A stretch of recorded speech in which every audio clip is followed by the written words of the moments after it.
大家好啊，歡迎嚟到 Madam Health Boo 寶寶吉頻道，我係 Madam Boo。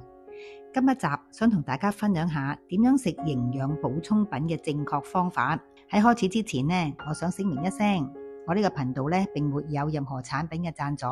純粹係我自己喺我康復過程裏邊嘅經驗分享。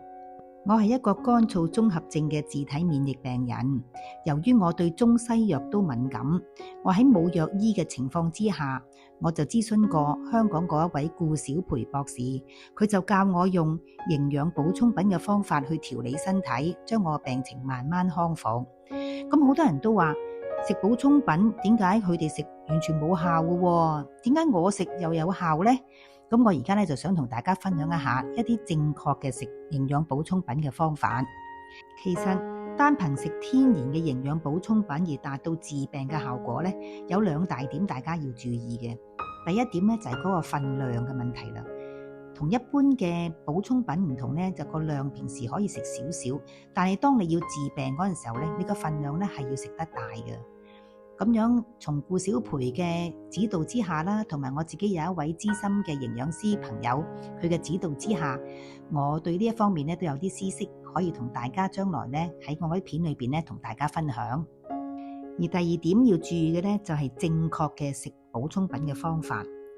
佢唔同一般嘅西藥啊或者中藥，佢哋要喺飯後飽肚嗰陣時間先食嘅，因為嗰啲西藥咧有啲傷胃壁嘅，咁你會需要食到飽飯咧先至食咧就唔會傷胃。而營養補充品咧，因為佢全部都係好天然嘅成分，當佢遇上大量嘅胃酸嗰陣時候咧，就會破壞咗佢嘅功效噶啦。想提醒大家就係所有嘅營養補充品咧，佢哋嘅吸收咧都係在於小腸同埋大腸嗰度兩個地方嘅。咁如果佢經過個胃嗰陣時候已經冇晒效用咯，咁你跌咗落嗰個小腸同大腸都冇嘢吸收，咁咪嘥咗咯。咁所以食營養補充品嗰陣時候咧，應該喺飯前食嘅，最低限度都喺飯前5分鐘，等佢食咗落個胃度嗰陣時候咧，跌咗落去個小腸或者個大腸度嗰陣時候，咁佢吸收咗，你先至開始食嘢，咁變咗就唔會傷害咗嗰啲補充品啦。除咗飯前食營養補充品呢一點之外咧，最好就係可以拆咗個膠囊，